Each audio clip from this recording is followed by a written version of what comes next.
Bienvenue dans ce nouvel épisode de Secrets de Polichinelle.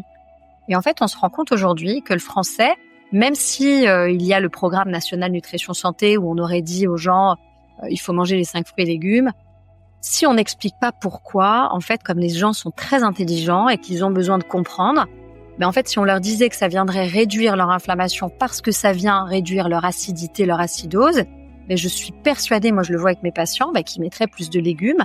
Les légumes, ils contiennent quoi? Des sels minéraux, en fait, qui viennent faire cet effet de tampon.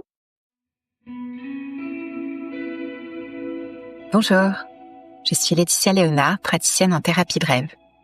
Ma mission, t'aider à dépasser tes peurs, tes phobies et mieux gérer le stress qui peut parfois nous submerger dans nos vies modernes. Pour cela, j'ai plusieurs cordes à mon arc. Des outils puissants comme le MDR, l'hypnose, la programmation neurolinguistique et aussi les neurosciences de l'accompagnement. Et comme je suis convaincue que le corps et les émotions sont intimement liés, la musique et le mouvement font aussi partie de ma boîte à outils. Dans ce podcast, en solo ou avec mes invités, je partage des ressources, des astuces bien-être et des témoignages inspirants pour t'aider à alléger ta charge mentale et avancer plus sereinement. Si tu ressens que certaines peurs te bloquent ou si ton sommeil est devenu chaotique, je propose aussi des séances en cabinet à Paris et en visio pour t'accompagner en douceur vers plus d'apaisement au quotidien. Toutes les infos sont dans la description de l'épisode. Et pour recevoir chaque mois une bouffée d'inspiration et découvrir mes prochains ateliers de saison en visio, je propose de t'inscrire à ma newsletter. Le lien est aussi en description. J'espère que cet épisode te plaira. Et si c'est le cas, je t'invite à laisser 5 étoiles sur ta plateforme d'écoute préférée et surtout à le partager autour de toi. Ça m'aide à mieux le faire connaître. Bonne écoute!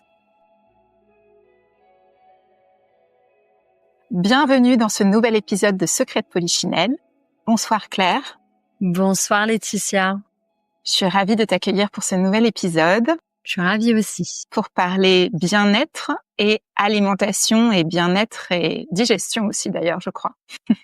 Aujourd'hui, donc effectivement, l'alimentation, c'est une thématique que j'ai abordée sous d'autres prismes. Et là, il y a vraiment un sujet dont on entend de plus en plus parler, qui commence à nous être un petit peu plus familier, mais qui pose encore question. C'est vraiment le sujet du microbiote. Et je me suis dit que ce serait intéressant de pouvoir inviter une spécialiste comme toi du sujet. Et j'aimerais, Claire, que tu nous expliques un petit peu déjà ce qu'est le microbiote, parce que c'est peut-être un nom barbare encore pour certaines ou certains d'entre nous. Oui, le microbiote, c'est l'ensemble de notre écosystème. Donc, c'est notre appareil digestif, c'est notre tube digestif. Et donc, ça va comprendre plusieurs éléments. Et en fait, les effets bénéfiques du microbiote, c'est la protection contre l'envahissement des bactéries, par exemple étrangères. Ça va être les effets bénéfiques du microbiote, c'est de digérer, d'aller métaboliser en fait mes nutriments, les vitamines. Ça va être aussi de stimuler le système immunitaire dans les bénéfices. Et puis, c'est aussi un dialogue avec l'épithélium. C'est ce dont on va parler certainement après. C'est-à-dire cet intestin, cette muqueuse, en fait, qui peut être altérée et dont on entendra parler notamment, tu sais, par rapport aux intolérances alimentaires. Oui. Donc, en fait, l'importance de l'équilibre microbien et de la qualité de notre flore intestinale, c'est pour avoir justement un bon système immunitaire. Et alors, pour donner un peu plus d'infos aux personnes qui nous écoutent, Claire, est-ce que tu peux en dire un peu plus sur ton parcours et ta relation au microbiote, justement? Ça fait 22 ans cette année, en février, que j'ai la chance d'évoluer dans le milieu de la phytothérapie et la micronutrition. Et en fait, durant 11 années, j'ai côtoyé tout type de thérapeutes dans la santé naturelle, dans la santé holistique, pour justement parler de protocoles micronutritionnels, phytothérapeutiques. Et j'ai eu la chance, il y a 15 ans, de rencontrer le docteur Zamaria, qui est un des premiers biologistes à avoir parlé de la recherche des intolérances alimentaires. Là, il est parti à la retraite depuis peu, mais il a été repris par le groupe Biogroup. Et c'est là, en fait, c'est l'endroit, si tu veux, où on peut aller faire tous les tests concernant le microbiote intestinal. Donc, c'est vrai que je suis passionnée par cet écosystème depuis, du coup, donc très longtemps et particulièrement depuis 15 ans. Et ça fait 10 ans que je peaufine mes connaissances à travers différents ouvrages et surtout en allant me documenter auprès, par exemple, du professeur Sokol, qui est le gastro-entérologue qui a été le premier, je sais pas si tu en as entendu parler, qui a fait la transplantation fécale, qui travaille avec l'INSERM pour faire avancer, tu vois, toute la recherche du microbiote. et ce que je retrouverais énormément dans toute l'approche concernant la santé féminine. Tu vois, par exemple, par rapport à l'endométriose et les dernières recherches effectuées, notamment lors de la dernière journée des études scientifiques à Paris qui a eu lieu en novembre dernier, une doctorante nous a expliqué que les femmes atteintes d'endométriose avaient une bactérie supplémentaire par rapport aux autres femmes et il leur manquait, tu vois, une autre bactérie en fait dans leur microbiote. Ah oui. Au niveau de ton parcours, toi, tu as plusieurs formations finalement et plusieurs profils, et c'est aussi pour ça que je t'ai invitée, parce que je trouve ça intéressant d'avoir toute cette nouvelle génération de thérapeutes qui s'intéressent à différentes approches, puisque tu es donc diététicienne, nutritionniste, mais pas que.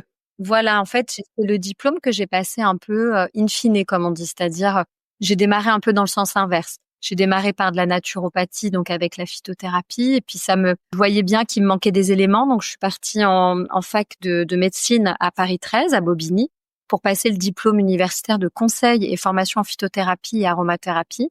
Et j'ai suivi en fait auprès du docteur Jacquemin, du docteur Zamaria, du docteur en fait de divers docteurs Bobin, docteur Willem, en fait tous les médecins de l'époque qui formaient à l'approche globale du psycho-neuro-endocrino-immuno. Et donc, je me suis formée au fur et à mesure, durant 9 années, en fait. Et après, tu vois, je suis partie du milieu du complément alimentaire pour étudier les 2 sciences qui me manquaient, à savoir le diplôme d'État, si tu veux, de diététicienne nutritionniste. C'est vrai que c'est difficile de trouver son identité parce qu'en fait, à partir du moment où on a envie d'accompagner la santé des humains, on s'arrête pas, en fait, d'étudier. Pour moi, on devrait tous étudier la diététique à l'école, par exemple, parce que voilà, tu vois, cette science, elle appartient à tous les mangeurs. Et c'est vrai que ce diplôme m'a permis effectivement de travailler un peu plus main dans la main avec les collègues thérapeutes médecins, quoi, spécialistes gynécologues, endocrinologues, tu vois, par rapport à ma spécialisation en santé féminine. Donc voilà, j'ai choisi de me spécialiser ou en tout cas de m'engager auprès d'associations, notamment Endo-France. Je sais pas si voilà. J'en ai entendu parler, ouais, effectivement. Voilà, qui va regrouper tous les thérapeutes, en fait, tous les praticiens de santé ou non, hein, parce que tout le monde est accueilli avec beaucoup de chaleur et de bienveillance, justement, pour que ce soit au service du patient. Et donc là, en l'occurrence, de la patiente. Et c'est vrai que du coup, mes 2 spécialités, c'est vraiment la recherche et l'accompagnement du microbiote intestinal. Voilà, donc éventuellement aller faire des bilans bio pour aller avec les collègues allergologues ou gastroentérologues, tu vois, trouver un protocole adapté aux patients. Et après, du coup aussi au niveau de la santé féminine avec l'adénomiose, les SOPK et l'endométriose, et aussi les perturbateurs endocriniens, parce que ça joue beaucoup. Effectivement, on en avait parlé dans un précédent épisode avec une nutrithérapeute un petit peu, et ça pourrait être l'objet d'un épisode en soi d'ailleurs. Pour en revenir au microbiote, donc effectivement, l'alimentation déjà a une influence non négligeable, j'imagine. Est-ce que tu peux nous dire en 2-3 mots, voilà, ce qu'il y a à en savoir par rapport à l'alimentation? Est-ce qu'il y a des types d'alimentation aussi à favoriser par rapport à ça? En fait, l'alimentation va se retrouver à être digérée, si tu veux, dans le microbiote. Donc, il y a des aliments qui vont être plus ou moins difficiles à digérer dans l'estomac par manque d'enzymes, qui vont rester plus ou moins longtemps dans l'intestin, tu vois, qui peuvent fermenter et faire une prolifération bactérienne. Et ça, est-ce que finalement la prise en compte, parce qu'effectivement les gens qui savent pas forcément, qu'est-ce qui va être pour eux le signe que l'alimentation, ils vont sentir que quand ils mangent certains aliments, ça se digère pas bien, c'est ça? Ou il va y avoir des ballonnements comme tu disais tout à l'heure, ou autre chose? Exactement. En fait, l'aliment, il doit nous apporter du carburant. Donc, à partir du moment où quelqu'un va manger et va signaler un inconfort, c'est à nous, en fait, thérapeutes, d'aller comprendre, d'analyser, de respecter ce que le patient nous dit et comprendre d'où vient cet inconfort. Donc, si l'inconfort vient du démarrage de je mange, je suis dans l'inconfort, ça va être une problématique la plupart du temps, 1 fois sur 2, d'enzyme qui est manquant. Imaginons, tu prends un produit avec du lait, du lactose, et tu n'as pas la lactase, comme beaucoup d'adultes. Là, tu auras du coup tout de suite un inconfort, une forme de nausée, un ballonnement qui peut arriver assez rapidement, tu vois, après ton repas. Donc ça, on est dans la partie haute, la partie de l'estomac. Tu peux avoir aussi ton foie qui envoie pas forcément de la lipase, donc l'enzyme, tu sais, pour digérer le gras. Il y a des personnes qui vont te dire que après un restaurant le soir, si c'était trop gras, ils digéreront pas, et ils vont passer une mauvaise nuit.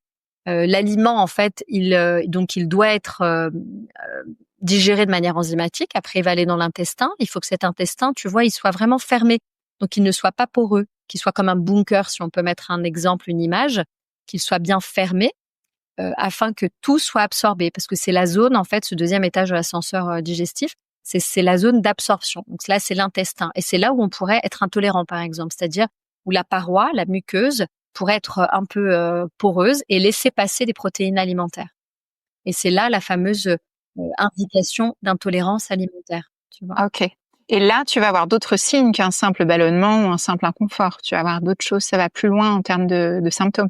Oui, tu vas avoir en fait des troubles de prise de poids, par exemple de gras viscéral que l'on va retrouver. C'est ce qu'on appelle les troubles à distance. Tu vas avoir aussi des toxines qui vont se retrouver au niveau du système nerveux central et ça va donner tout simplement des fatigues, des vertiges, des troubles de la concentration. Tu vois, un cognitif qui va pas être aussi important parce que ces toxines, elles vont aller là où elles peuvent une fois qu'elles sont passées à travers. Et on peut trouver aussi des personnes qui vont décrire par des cytokines pro-inflammatoires, en fait, qui vont se retrouver là à cause de l'hyperperméabilité intestinale, des douleurs articulaires, des tendinoses, de l'arthrite.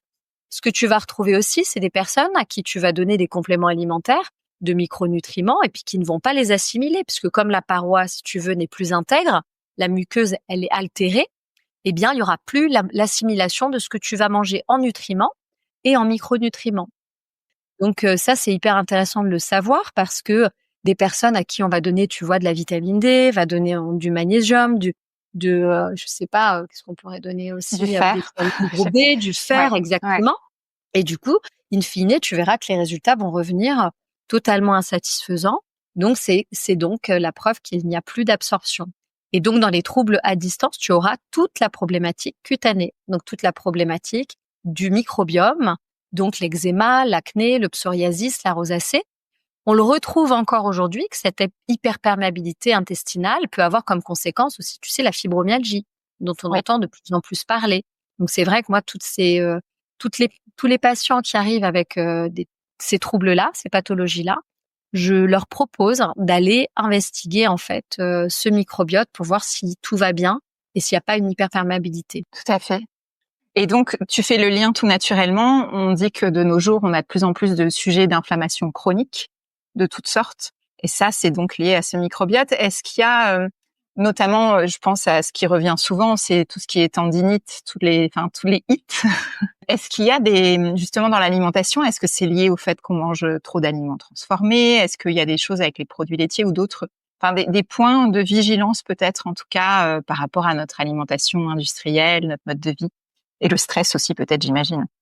Oui, là tu donnes des très bons éléments de réponse à travers cette question. Tu vises juste à savoir si le corps est en inflammation que l'on appellera inflammation de bas grade, donc une inflammation qui est pas celle où on est en aigu total. C'est comme des braises en fait dans le corps qui serait là. Cette inflammation, elle va créer une acidose. Donc elle va modifier le terrain de l'individu. Et donc, le corps, pour réguler cette acidose, va aller se piller, en fait, ses propres réserves alcalines. Donc, que tu auras donc au niveau de ton cheveu, de ta dent, donc tu vois les phanères dans leur globalité. Et le corps va aller chercher dans ces substances. Donc, c'est comme ça qu'on va entretenir une tendinose qui donnera une tendinite, de l'arthrose qui peut donner de l'arthrite, tu vois, ces phénomènes-là, l'ostéoporose également. Donc, en fait, le corps, quand il est en inflammation, il va aller chercher dans sa réserve personnel, donc l'individu va se déminéraliser, d'accord, va perdre de l'eau intracellulaire, donc son capital vital. Et donc dans l'acte alimentaire, qu'est-ce qui pourrait venir tamponner en fait cette acidité, cette acidose? C'est tout simplement le règne végétal et les légumes. Et en fait, on se rend compte aujourd'hui que le français, même si il y a le programme national nutrition santé où on aurait dit aux gens il faut manger les 5 fruits et légumes, si on n'explique pas pourquoi, en fait, comme les gens sont très intelligents et qu'ils ont besoin de comprendre, en fait, si on leur disait que ça viendrait réduire leur inflammation parce que ça vient réduire leur acidité, leur acidose, je suis persuadée, moi je le vois avec mes patients, qu'ils mettraient plus de légumes. Les légumes, ils contiennent quoi? Des sels minéraux, en fait, qui viennent faire cet effet de tampon. Et ce qu'on peut rajouter aussi dans une action d'alimentation basifiante, donc in fine qui va réduire l'inflammation de bas grade. C'est plutôt comme ça qu'on devrait utiliser les termes, puisqu'il y a un élément qui est anti-inflammatoire réellement au niveau biochimique, c'est les oméga 3. Je ne sais pas si tu en as entendu parler. Oui, les petites sardines, non, aussi? Souvent, on m'avait dit ça, ouais, ok. Les maquereaux, les petits poissons, quoi. Voilà, les acides gras polyinsaturés. Donc, dans le poisson, tu vas avoir deux substances qui sont donc en fait avec l'abréviation donc EPA-DHA, ou plutôt l'acronyme pardon. Et du coup, ces substances-là vont aller dans la cascade qu'on appelle arachidonique, donc biochimie, qui va venir aider ton corps face à une inflammation. Donc en France, il y a très peu de sources en fait d'oméga 3 puisque on va manger plutôt, par exemple, tu vois dans les huiles, l'huile d'olive par exemple, et on ne mettra pas assez d'huile de colza ou d'huile de lin ou l'huile de noix ou l'huile de cameline, tu vois, ou l'huile de soja comme nos amis par exemple à Okinawa. Donc en fait, cette inflammation que l'on a dans notre corps à différents niveaux, ça peut être sur le plan urogynéco avec des cystites, les mycoses à répétition, tu vois par exemple, ça peut être la tendinite, l'arthrite également, ça peut être des gens qui ont le système ORL, tu vois le système allergique tout le temps en inflammation avec des rhinites allergiques, avec des sinusites, les bronchites, voilà. Mais ça du coup toutes ces personnes-là sont en acidose parce qu'elles sont en inflammation constante. Donc, dans l'acte alimentaire, ça va être vraiment l'apport de légumes à augmenter et l'apport d'oméga 3, donc que tu peux avoir dans les huiles première pression à froid, tu vois, que tu mets bien au frigo dans des verres opaques, voilà, à l'abri de la lumière et de la chaleur, et tu le mets dans tes crudités parce que ça ne supportera pas la chaleur. Et tu peux manger 2 fois par semaine si tu es omnivore ou pesco-végétarienne, du coup, du poisson gras. Hein, on sait que il y a cette capacité du microbiote à influencer le cerveau et le comportement, tout comme il y a la capacité du cerveau à influencer le microbiote intestinal. Et on sait que les neurones, il y a une liaison, si tu veux, cerveau-microbiote et microbiote-cerveau qui interagit en permanence. Très intéressant.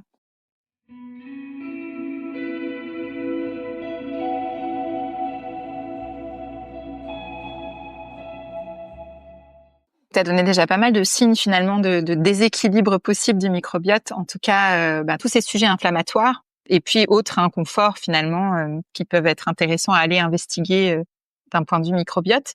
Donc en termes de conseils, tu as commencé à en donner pour résumer, pour que ce soit bien clair pour les personnes qui nous écoutent.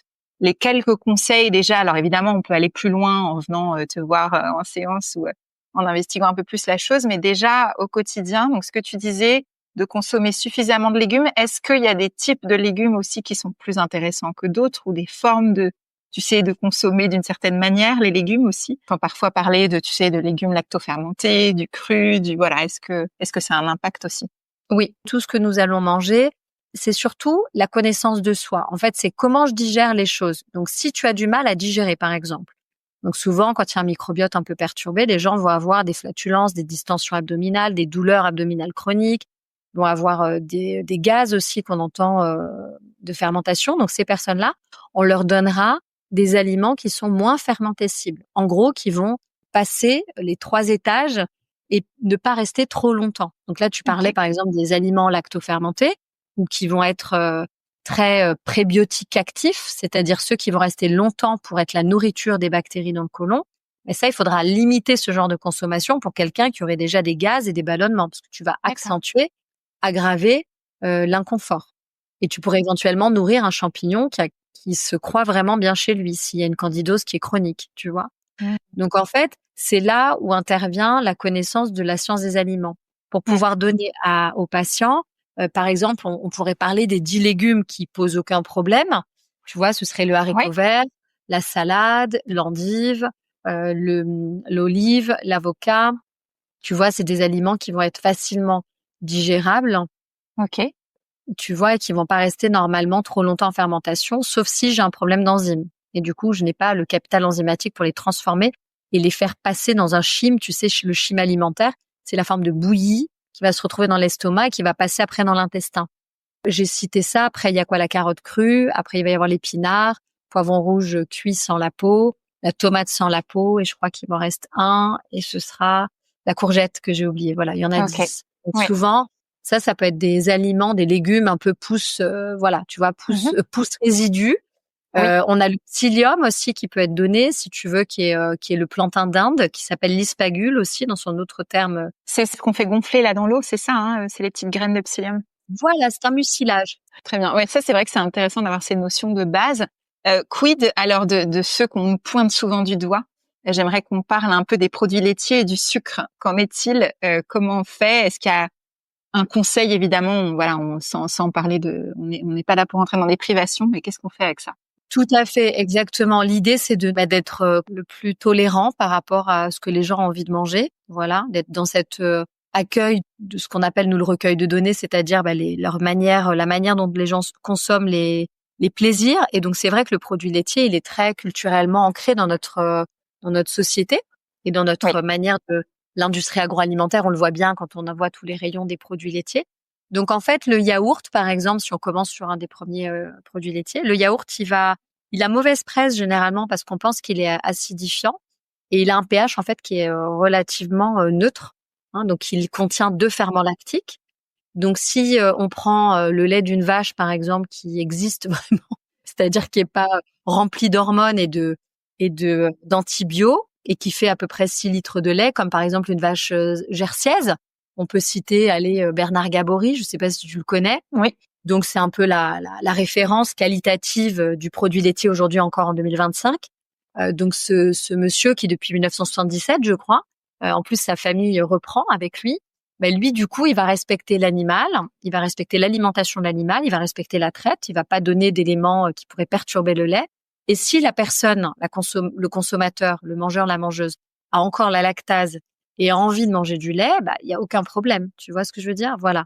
Oui. Après, il y a le fromage blanc, il va y avoir les autres faisselles, tu vois, d'autres formes de produits laitiers. Et le skyr, le yaourt grec, ça change quelque chose, ça? C'est du marketing, c'est un intérêt? Voilà, il n'y a pas de ferment lactique. En fait, la dénomination juridique au niveau légal, si tu dis qu'un élément est un yaourt, c'est qu'il est toujours d'un lait d'un mammifère, donc la chèvre, la brebis ou la vache, et toujours avec 2 ferments lactiques, donc référencés, hein, le lactobacillus et le streptococcus. Tu vois, donc en fait, c'est des prébiotiques. Tu vois, en fait, probiotiques, pardon, excuse-moi. Hein, donc c'est ce qu'on avait donné, les médecins ont donné en post-antibio, tu vois, au Oui, départ. c'est ce qu'on te donne, ouais, effectivement. Mais il faut que le mammifère qui a donné ce lait soit en bonne santé. En fait, il est là le problème. Oui. Donc plutôt bio, plutôt des petits animaux parce qu'on se dit qu'ils ont peut-être moins on sait plus trop comment choisir. En fait, si tu n'as pas de lactase, tu auras la lactase sur aucun des mammifères. Hein, voilà. Et étant donné qu'on n'est ni un brebis, ni un chevreau, ni un veau, en fait, tu vois ce que je veux dire.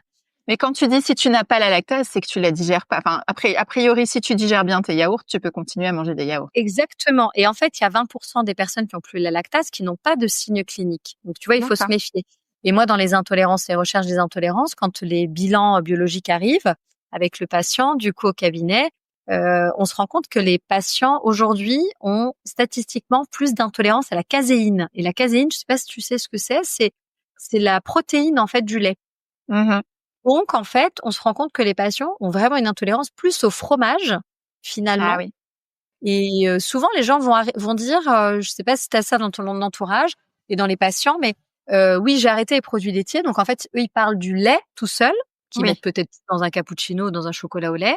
Mais par contre, ils gardent vraiment le fromage. Et c'est limite ça le souci, quoi. Oui, exactement. Parce que lui, le fromage, sur le souci d'acidose et d'inflammation, puisque c'est un peu ça qui a été divulgué un peu au niveau du grand public, c'est que les gens, des fois, ont du mal à s'y retrouver.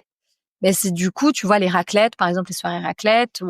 Et c'est vrai que le fromage, il est hyper acidifiant. Donc, qu'est-ce qu'on va proposer quand on mange du fromage? Une salade. Voilà. Tout simplement. Ou de le mettre, tu vois, dans un gratin de légumes. Tu peux mettre du parmesan ou un peu de gruyère, tu vois, par-dessus. Et si quelqu'un a vraiment des gaz, des ballonnements et tout ça, tu lui proposeras des fromages à pâte dure. Donc, en fait, moi, je prône plutôt, voilà, cet équilibre et cette règle de bon sens, de manger un peu de tout, de voir comment on le digère ou pas, et dans quel état tu es au niveau inflammatoire aussi. Et puis, il y a aussi le sujet des protéines qui ont été parfois un peu diabolisées alors qu'on se rend compte qu'on n'en mange pas forcément assez. Ça aussi, est-ce qu'on pourrait s'en parler 2 minutes? Bien sûr. Et sachant qu'on a aussi de plus en plus de personnes qui potentiellement choisissent de ne pas manger de viande, donc qui vont aller consommer plutôt des protéines végétales.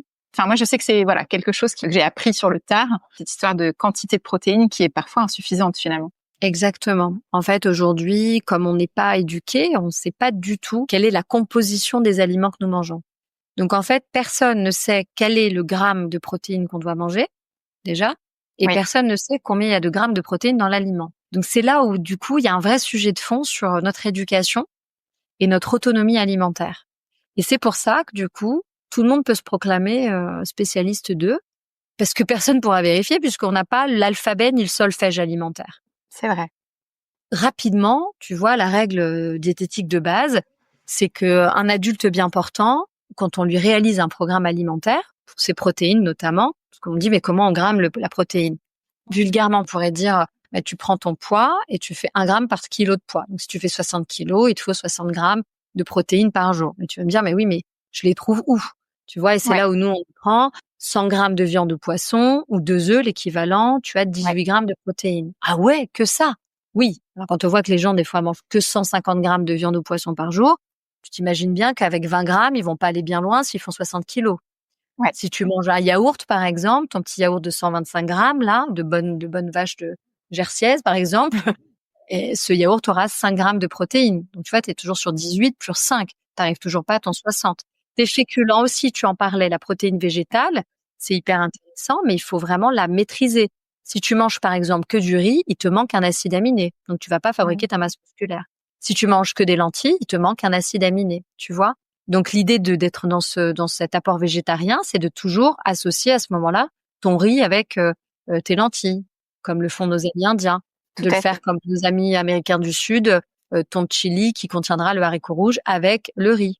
Et nos amis d'Afrique du Nord qui vont faire la semoule de blé avec le pois chiche, tu vois. Il y a ça. D'accord? Donc, du coup, c'est là où c'est important d'être un peu accompagné. Si tu sens que ta masse musculaire, tu as du mal à la renouveler, que tu sens que ton équilibre corporel, ta résistance n'est pas là, ton énergie non plus, parce que toutes ces protéines, il faut le rappeler, elles contiennent des acides aminés qui sont les précurseurs de nos neurotransmetteurs. Donc cette alimentation, voilà, au-delà de me faire une bonne masse musculaire et tout ça, c'est surtout mon équilibre émotionnel et c'est la production de mes neuromédiateurs. Et il faut que mon métabolisme du bactérien, de ma flore intestinale soit OK, parce que si ma flore n'est pas opérationnelle, je ne dégraderai pas correctement mes acides aminés, donc je vais avoir une dysfonction de mes neuromédiateurs. Et si dans ma vie, il m'est arrivé des galères vraiment émotionnelles, des traumas, alors tu imagines dans quel état on se retrouve. Et donc, ça va être l'entrée du médicament dans la vie de l'individu. Voilà. Et il faut savoir aujourd'hui, la bonne nouvelle, c'est que les neurotransmetteurs peuvent être quantifiables, en fait, surtout la sérotonine. Hein, donc ça, moi, j'avais plaisir de faire ce podcast avec toi pour vraiment dire, aujourd'hui, on peut aller doser. La neurobiologie, en fait, nous permet d'aller quantifier le taux en sérologie de sérotonine, qui peut servir justement quand les gens ont eu leur vie. Des déprimes, des états de déprime, des choses comme ça. Ouais, voilà. Et quand les gens ont eu recours à des inhibiteurs, tu sais, les antidépresseurs. Aussi, oui, tout à fait, de voir les effets. Ça leur a sauvé complètement une période dramatique de leur vie et qu'après, en commun accord avec le psychiatre et le psychologue et le médecin traitant, ben, ils vont venir te voir toi en thérapeutique et après, ils auront envie de peut-être, tu vois, le diminuer déjà pour commencer. Et ben, aujourd'hui, dans ce pluridisciplinaire, c'est assez génial de voir l'accueil des collègues qui savaient pas au départ qu'on pouvait doser, tu vois, parce qu'il y a une méconnaissance, il y a une mise à jour qui n'est pas effectuée et il n'y a pas de transversalité. Et moi, ça, j'y crois, mais vraiment dur comme fer. Et je le vois, tu vois, par exemple, là, je suis à Vichy aujourd'hui pour rencontrer des collègues ergo, infirmiers, kinés, qui font une école, formation pro pour être ostéopathe. Et c'est fantastique de pouvoir échanger sur nos pratiques différentes qui sont toutes complémentaires. Et on est là pour le bien-être du patient. Et donc, ce microbiote, il est au cœur de tout ce qu'on travaille tous ensemble. Ouais, merci. Bah, c'est aussi le message, le positionnement du podcast. Donc, c'est important de le dire. Je crois aussi complètement à cette pluridisciplinarité. On a beaucoup à y gagner et les patients et les gens qui souffrent ont aussi beaucoup à y gagner.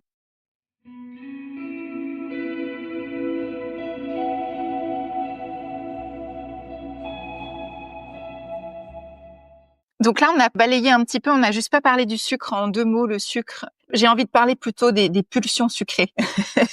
Parce que c'est un sujet. Bah déjà, est-ce qu'il y a des astuces? Est-ce qu'il y a des choses auxquelles faire attention quand on a ce type de sujet? Parce que je crois que ça concerne beaucoup de monde. Oui, si je peux faire un petit témoignage par rapport à ma pratique au cabinet, puisque en tant que nutritionniste et comme je m'intéresse beaucoup à la psychologie de l'alimentation également, la pulsion, la compulsion, le fait d'avoir une envie irrépressible de sucre va nous indiquer, nous, un état émotionnel, d'accord? Ou une crise, en tout cas, que la personne vit, mais ne captera pas à quel point c'est puissant, ce qu'elle ressent ou ce qu'il ressent. Je m'explique. La crise de stress, si on résume, elle peut être gérée par l'ouïe, en fait, par l'auditif, tu vois?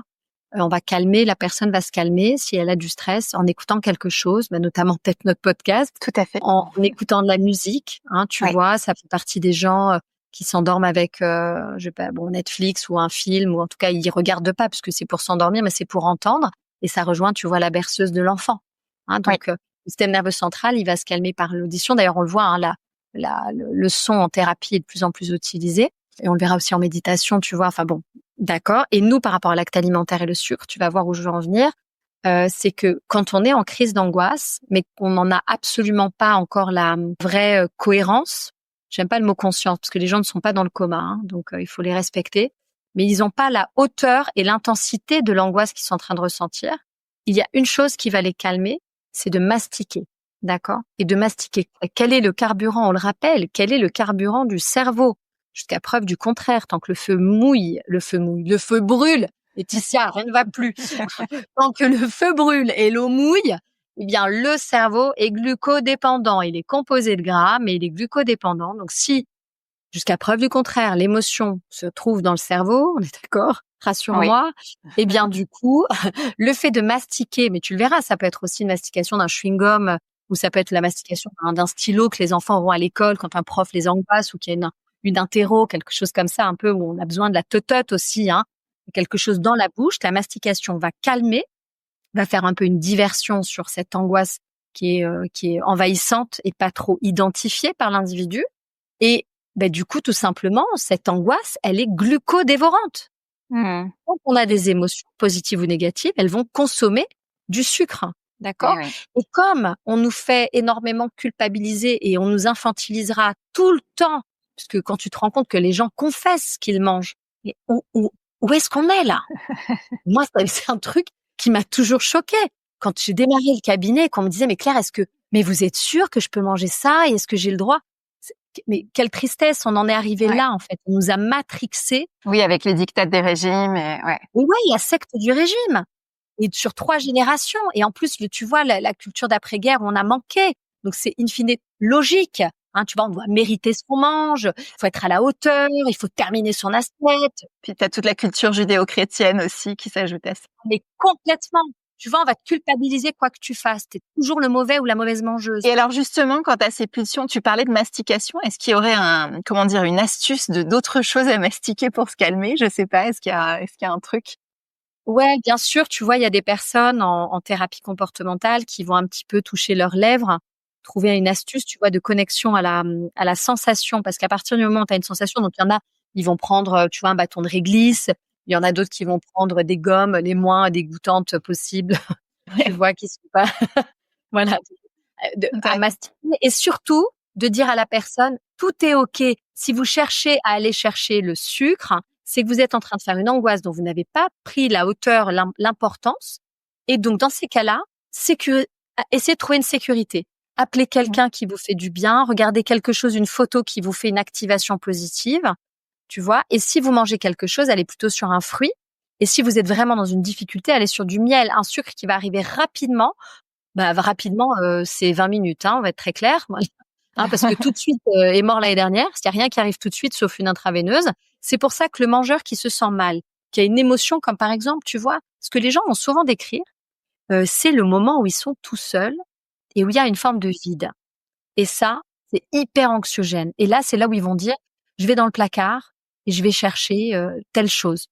Et s'ils vont chercher, par exemple, un gâteau, donc du sucre industriel, il faut savoir que soit il y a une charge trop forte. Imaginons, ils vont chercher, on va faire un placement produit, mais ils vont chercher des chocobons ou un truc Ferrero. Souvent, par prise, il y a plus de 15 grammes de sucre. Donc là, ils vont activer la zone de dépendance au sucre qui est plus forte que la cocaïne. Oui, c'est comme une drogue, c'est clair. Oui, c'est une drogue. C'est une drogue dure, le sucre. S'il n'est pas maîtrisé et si le mangeur n'est pas au courant de la quantité à pas dépasser, il va se faire prendre au piège à chaque fois, ce qui va lui confirmer qu'il n'est pas une bonne personne. Oui, après, c'est un cercle vicieux. Et ben voilà, exactement. Et comme il recherchera à être calmé, il va reprendre un autre bonbon ou un autre gâteau. Bien sûr. Non, mais c'est intéressant, du coup, d'avoir ces astuces-là. Donc, effectivement, on retient les oméga 3, on retient les légumes, On retient l'histoire des produits laitiers, l'importance quand même des protéines et cette astuce peut-être de mastiquer autre chose pour les pulsions sucrées. Est-ce qu'il y a autre chose d'important à garder en tête pour prendre soin de son microbiote? Évidemment, la gestion du stress, on en a parlé un petit peu. Le microbiote, en fait, si tu veux, quand on reprend les causes de ces dysfonctions, du problème d'étanchéité, en fait, les causes d'anomalie, de perméabilité, c'est les perturbateurs endocriniens. Donc moi, ce que je pourrais conseiller, c'est peut-être d'avoir l'application Quel produit, tu sais, du FC Que Choisir, qui est gratuite, qui a un algorithme hyper performant avec les perturbateurs référencés français et européens. Donc c'est vraiment hyper sérieux. Et tu vois, ça passe de ton gel douche à ton liquide vaisselle, à ton déodorant, à tous les produits. Mais même, tu vois, ça va jusqu'à, alors ça va pas le référencer, mais poser la question des vêtements que l'on porte et de leur teinture. L'alcool, on sait aussi que ça fait partie des causes qui peuvent être en lien avec les anomalies de la perméabilité. Tu as aussi le gluten, bien évidemment, on n'en a pas parlé, mais le blé moderne, d'accord. L'idée, c'est pas d'embêter les gens, mais on sait que le gluten, pour la faire courte, c'est 2 protéines, gliadine et glutéine, qui forment l'élasticité, qui font que ton blé, ton orge, ton seigle, ton avoine peuvent avoir une élasticité, d'accord. Et en fait, ça forme un chewing-gum dégueulasse, on va être très clair. Donc dans l'intestin, ça vient en fait s'accrocher. Ça colle, Et ouais. ça fait partie, voilà, ça colle, exactement, parce que c'est le terme de l'étymologie, la colle. Et en fait, ça vient vraiment se poser. Et donc, on sait que ça fait partie des causes, pas forcément la numéro 1, mais donc il faut altérer ou en tout cas en prendre de bonne qualité. Si on prend du blé, autant prendre l'ancêtre, l'épeautre. Ok, c'est ce que j'allais te demander. Ouais. Voilà, celui qui existe dans la vraie agriculture et dans la vraie nature, que reconnaîtra le corps, puisque le blé est un monstre génétique, on va le rappeler encore une fois. Donc, il contient des chromosomes qui sont impossibles à détecter et qui vont contenir un gluten de très, très mauvaise qualité. On n'est pas sur un blé ancien, non hybridé, voilà. Oui, c'est ça. Donc, allez plutôt chercher des blés anciens, quoi. Allons chercher ce que la nature nous a donné, d'accord, très simplement. Et après, on peut, si les patients, tu vois, si la personne se dit qu'il y a des problèmes de digestion, tu vois, constipation, diarrhée, tout ça, ne pas hésiter à aller chercher. Est-ce que j'ai un champignon au niveau de l'intestin? Du côlon, pardon? Est-ce que j'ai un manque de bactéries? Donc, est-ce que j'ai une dysbiose? Est-ce que j'ai pas attrapé aussi beaucoup trop d'infections j'ai eu trop de cystite, donc trop d'antibiotiques. Aussi, tu sais, on sait que c'est les crises xénobiotiques, donc les corps étrangers qui vont rentrer, donc des premiers vaccins jusqu'à toutes les antibiotiques qu'on aurait eu, des anti-inflammatoires. Qui peuvent fragiliser. Voilà, c'est ça, qui peuvent être la cause. Et on n'y pense pas forcément parce qu'on le prend pour aller mieux, en fait. On ne pose pas forcément ces questions-là. Ouais, voilà. Mais en fait, ça détruira les bactéries dans ton côlon. Donc, du coup, tu auras moins d'immunité. Et on a le stress aussi. Gestion du stress, bon là, faut venir me voir. Voilà. En tout cas, merci Claire, c'est passionnant. On pourrait en parler pendant des heures, mais ça donne déjà des conseils concrets, en tout cas, que je partagerai sous différentes formes sur les réseaux également.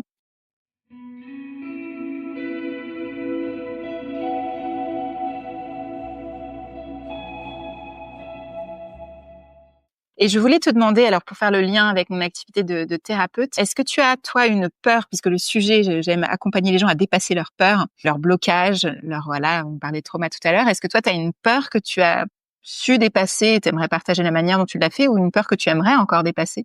Alors, ouais. Je me bats encore avec elle, J'avais la peur, en fait, si tu veux, de déplaire et j'avais la peur de dire non. Oui. Elle me récupère des fois, en fait, voilà, j'avais l'inquiétude de ne pas être à la hauteur, tu vois, et de ne pas répondre aux besoins, en fait, tu vois, de l'autre. Oui. Donc ça, c'est quelque chose que je me suis fait accompagner et c'est vrai qu'aujourd'hui, je revendique vraiment cette authenticité de savoir dire non et de ne plus avoir peur d'être moi-même. Et c'est vrai que c'est aussi beaucoup grâce aux patients. Tu vois, ouais. parce que la vérité et l'honnêteté dans laquelle on se positionnera chacun ensemble dans cette collaboration avec le patient. Moi j'aime quand quelqu'un arrive à me dire non, en fait, tu vois. Par exemple, même un rendez-vous, est-ce qu'on peut le décaler? Je me sens pas prêt pour aller sur cette piste-là dont on a parlé la dernière fois. Là, je me dis waouh, il se passe quelque chose. Et en fait, c'est l'autonomie. Donc tu vois, moi j'avais peur un peu de cette autonomie et je me rends compte que maintenant aujourd'hui cette peur a fait place à accepter qui je suis et c'est ok. Voilà, donc j'ai plus peur de déplaire ou de dire non. Voilà. Bravo. je fais de mon mieux. Bravo, oui, ça se travaille, c'est l'histoire d'une vie, mais c'est déjà, Oui, c'est voilà. déjà super, ouais, d'en arriver là. Merci pour le témoignage. Et alors, est-ce qu'il y aurait un autre secret de Polichinelle que tu aimerais voir abordé dans un prochain épisode?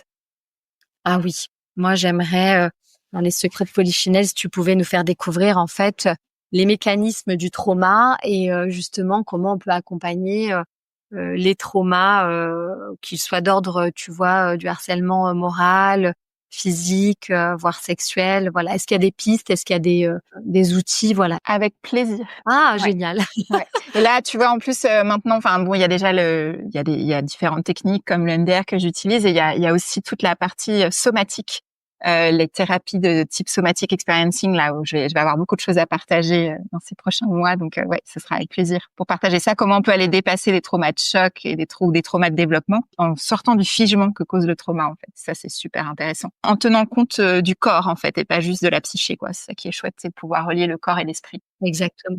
Travail d'équipe. Super sujet. Ouais, tout à fait. Et alors, Claire, si on souhaite te suivre, tu as un site web que je mettrai en description. Est-ce que c'est le plus simple? Est-ce qu'il y a d'autres moyens de te suivre? Oui, en fait, il y a le site web qui est assez simple et on peut me contacter via la fiche contact. Voilà. Sinon, sur Instagram, tout simplement. Il y a en message privé. Et sinon, pour la santé féminine, vous avez carrément l'annuaire Endo France, dans lequel vous pouvez me trouver, où il y a mes coordonnées. Voilà. Donc, vous êtes les bienvenus. Merci beaucoup, Claire. C'était passionnant. Merci beaucoup. Avec grand plaisir. Merci à toi, Laetitia, pour cette opportunité. C'est mon premier podcast et je suis super, super touchée de cette invitation.